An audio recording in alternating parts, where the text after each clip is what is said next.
guys, it's Elizabeth, Finding Elizabeth, and today is, I think it's September 4th or 5th, maybe September 5th, 2016. I have been up for a long time. We had a very long travel day. I actually did sleep on the plane, back for about 5 hours, but we left the town, whose name I can't remember, it's like Villa de Leyva or something, in which was about 5-hour bus ride from Bogota. Left there yesterday, so took a bus for 5 hours. Then we had to go to the airport in Bogota. We flew to Panama, and then we had like a 7-hour layover in Panama. I don't know what the hell I was thinking when I booked those tickets. And then we flew into LA, and then we had to get our car, and I got home a couple of hours ago, and I wanted to make a video. I also, in the middle of the night, took notes for this video in Panama, but apparently they didn't sync on Evernote, so I'm going to play it by ear. Like that's nothing unusual. So I just did a hangout. I just did a hangout with Amy where I basically bawled the entire time. So this may be one of those teary Elizabeth videos. I'm a little bit emotional the last few days, but I think it's okay because I think the very first teary video I made was on Memorial Day. So if I make a teary video today for Labor Day, I think we can officially call this fucked up summer over. Yes. Anyway, so let me touch on the wedding stuff a little bit because it was just so beautiful. I did not understand a word of the wedding ceremony, but it was in this rustic town, like 400-year-old town. There was this big, I post pictures on Facebook, but there's this big plaza in front of this church that is a Catholic church that is so beautiful. But I have to tell you guys the best part of this wedding. It was like about the most romantic thing I've ever seen at a wedding, and it was a surprise to my brother. He didn't know that his wife was going to be doing it. But so they go in, she comes in, they're standing up there, they say some things in Spanish that I don't know what they are, and then a guitar player comes up besides my brother and starts playing music, and he was saying later that he was going, "What's going on? This wasn't part of what we had talked about." And then two of Aleja's friends come up on her side, and they begin to sing this song. And then Aleja, my new sister-in-law, starts singing on her own this beautiful, I mean, I don't know what it meant. It sounded pretty beautiful. Love song in Spanish to my brother, looking him like straight in the eyes with so much love in his eyes. And everybody's bawling. Everybody's bawling. It was so lovely and so romantic. So the ceremony was beautiful, although I didn't understand what they said. I know ultimately what the result was. They got married, they exchanged rings, they kissed. They don't have like a bridal party in Colombian weddings, but there was a part where they have like a godfather and godmother, which are basically the witnesses to the wedding. So there are two on her side, two on my brother's side, of which I was one. So we basically came up and signed their marriage license. I don't know there was a marriage license, but because it was a very beautiful document that we signed. So anyway, then the reception, super uber fun. Lots of dancing. I really loved my dress. I ended up having to go up 2 sizes. That was a size 14. Yeah, that didn't make me happy, but I felt much more comfortable in it in the way it fit. I thought it was too tight before, but I loved it. The reception was really awesome. So, I don't want to get into any details about this, but on the way up on the bus ride to this town whose name I can't remember, but was like one of the most beautiful places I've ever seen. It was a lot of time to just sort of reflect because the road was really bumpy and I couldn't read because it would make me car sick. And I was thinking about some things that I wanted, like really serious closure, and I was trying to make a decision. I wanted some help with that, and I was sort of praying and meditating about it. And let's just put it this way, like during my brother's wedding, I got that clarity in some communication, and so I'm feeling like when you put this, at least in my experience, I know some people probably think this is mumbo jumbo, but put stuff out to the universe and it gives you what you're asking for. And so I was asking for some guidance and closure, and I got that 150%. And although I feel a little bit emotional about it, overall it's good. But yesterday I was super, and today super just emotional in general. First of all, because we've been to this we've been spending this time with family and friends and my son. he moved out 2 years ago, and we hadn't spent this much concentrated time together since even before he moved out, because when he was living here, it's not kind of the same thing as staying in a hotel with somebody where you're together 24/7 versus a teenager who lives with you. You may see them like 20 minutes a day. So I really, really, really enjoyed getting to spend that time with him, and I was emotional. I was emotional about the thing that I'm talking about with closure. I was emotional about the fact that my son was going home, and I just did.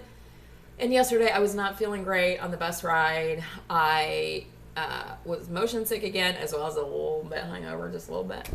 And I couldn't read because it would make me more sick. So I was just sitting there on the bus thinking for like way too many hours, and it made me really emotional. And my son and I had dinner at the hotel that night, and he said something to me that was like, nothing, mean, bad, whatever, and I just sort of burst out crying. And this stuff does at some point have a connection to weight loss surgery. And what I realized, I mean, there were a lot of things going on for me, but what I was telling him was that, you don't realize when you start this process, so it's 2.5 years almost since I had weight loss surgery, there is not, I'm trying to think of what's the same in my life from 2.5 years ago, and it's nothing. It's really nothing. My life has changed 150%. And, the first year was all sunshines and rainbows. The second year has really been a mental mindfuck. And I just got so teary yesterday thinking that, my son went away to college. I've lost all this weight. It's all positive, great things. But one thing that never had really, I would hear other people talk about it, but it never really bothered me. Obviously does, because when I was because Ian was asking me, well, what do you mean everything's changed? I'm like, well, there's all these obvious things that have changed. Like, you look different, you wear different clothes, you have more energy, you're exercising, you're making friends, I'm doing all these things. But, there's another side to all those really wonderful things. Oh, but this was one of the things that I started crying over that I was like, I didn't even know that bugged me. But I was telling him, it's like, people treat me so differently now.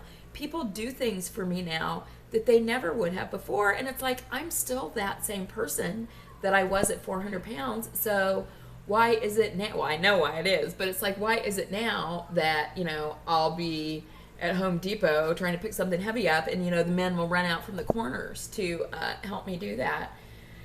And it's not just men, but it's just like, okay,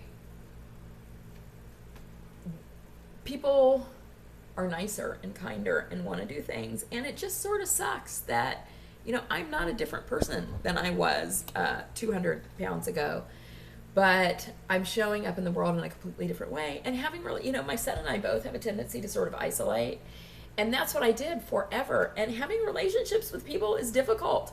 It's fabulous, but things are going to happen. People's feelings are going to get hurt in friendships. Romantic relationships are going to not work out. You're opening yourself up to love and be loved and be vulnerable. And you know what? It's great when it's good, but when it's not so good, it sucks ass. And not only are you dealing with, these connections you have with people that, everybody comes into your life for a reason. But when those connections are tried, whether it's family or friends or romantic relationships, it's really hard and it hurts. And not only does it hurt, but I can't go eat Ben & Jerry's to deal with it the way I used to. So I don't know, it just sort of hit me when I was sitting in that restaurant, all of the things that have changed, and that I'm not doing a great job of coping with them. I am really not. The last 6 months have not been good for me. I'm better. I'm, looking at things differently, but I need to change some shit around in my life. Yes, this is a weight loss surgery channel, and yes, this is about losing weight, and some of those things are going to have to do with sort of getting back to basics on my food, but that's not even really what I'm talking about. I'm talking about my life. I'm talking about feeling happy. My son said something to me over the weekend, which I think I'm going to print it up really big and stick it on my bulletin board. He said, "Mom, you need to take a beat." I'm like, "What does that mean?" He's like, "You just go so quickly. You talk so fast. You want to get your point across. You do before you really think about things. And he is absolutely right. And so that's something I'm really going to take into consideration. And it's funny, I was so sad. I bawled my eyes out when I left him at the airport today. It was like he was leaving home again, because I don't know when I'm going to see him like that again. I mean, obviously I'm going to make a point to plan trips like that more often. Maybe every 6 months or so we can go and do something. But he knew that I was really, see, here we go. He knew that I was really sad to be having this trip. And I got the sweetest message from him when I came home. I wouldn't say the whole thing, but the part that has to do with take a beat, because I had told him last night that I wanted him to know that I heard him, and I thought that was really valuable advice for me, and I was going to take that into consideration. You know, I was going to try to do my best to take a beat. But at the end of his email, he said, Mom,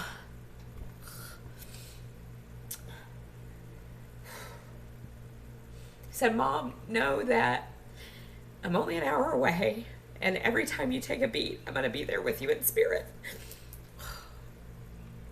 I have such a good kid. So I need to take a beat. I need to take a couple beats.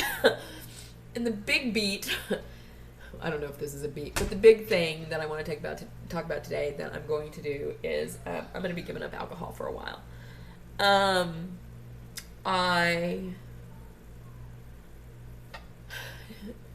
Not in the same way, you know, Melly Mae did her video about alcohol, not in that same exact way as it affected me, but it's affected me to the point that I'm doing things when I am drinking, and I have been drinking pretty much every day.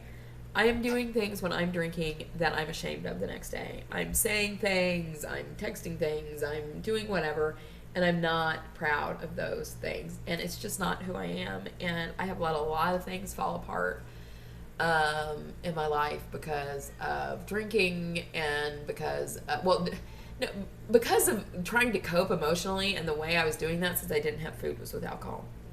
I am probably not someone who is never going to drink. I mean, be a person who is not going to, socially drink occasionally, but I need to get it in control. So I came home, took a shower, and I poured out all the alcohol in the house, which there was a lot. I must have restocked recently.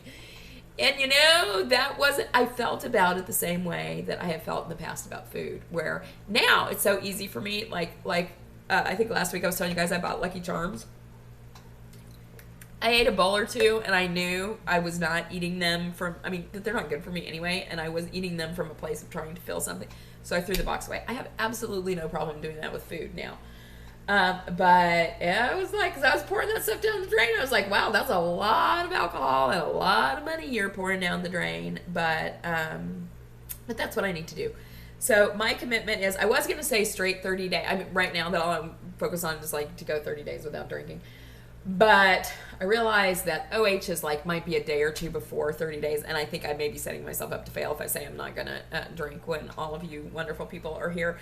So I'm going to say that I haven't drank since Saturday night or early Sunday morning, because I didn't get back to my hotel room until 3 o'clock in the morning. So between now and OH, we're going to put the alcohol on kibosh. So that's what I'm doing. I need to focus on me and getting the parts of my life together that I've let fall apart a little bit, and be the person that I want to be. Because when I have had too much to drink, I definitely often have regret the next day, and I don't want to live like that. My life is pretty amazing. I have some amazing people in it, and I don't want to be regretting anything. So that's where I'm at. One other beat that I want to take is, I'm not going to do the VEDS thing that I started for a couple reasons. Number one is I need to take a little step back from this. Not a lot. I'm not saying I'm not making videos. I'm still going to make video. I'm still going to do the naked weekly video, do the naked truth, and maybe if something pops into my mind every now and again, I will do that. But I want to I just want to take a beat and be more in my, I don't want to say real life, because it's not real life. I don't know. I just need to take a little bit of a break, pull back a little bit from some of the stuff and some of the social media stuff. That doesn't mean I don't love you. That actually is going to mean I'll have more time to watch videos. And also that some of the things in the VEDS, which for somebody who has no fucking idea what I'm talking about, video every day in September, and my like hashtag was I'm in love with my life, and so I was trying to say 5 things that I was grateful for and in love with about my life every day. Some of that stuff is really personal, and I think I'd rather just like journal on that than share it with everybody. But I love you guys always. Naked Truth is back next Sunday with Christian Haney. So I hope you will join us for that. And you guys have a great week. Oh. And no, wait, because I didn't get home till like 2 o'clock. I've been traveling for 26 hours. It's not going to be pretty. So we'll have a wait next week. All right. You guys have a great week. I'll talk to you later. Bye.